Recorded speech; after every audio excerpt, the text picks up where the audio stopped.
Viral કરી દઈશ. અત્યારે AI ના માધ્યમથી બધું થઈ શકે છે. તો ક્યારેય તમે છે ને એનાથી ડરો નહીં.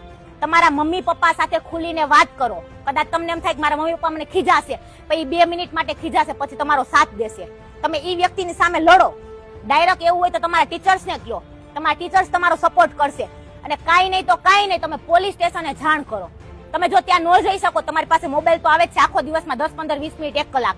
તમે 1930 ઉપર ખાસ કરીને તમારા હાથમાં બધાના પેમ્પલેટ છે ને, એમાં લખેલા છે જો 1930, એના ઉપર ડાયરેક્ટ તમારી સાથે કાંઈ પણ કોઈ તમને છેડછાડ, ધમકી આપે, કાંઈ પણ વસ્તુનો થાય તો તમારે ડાયરેક્ટ 1930 ઉપર ફોન કરી દેવાનો છે.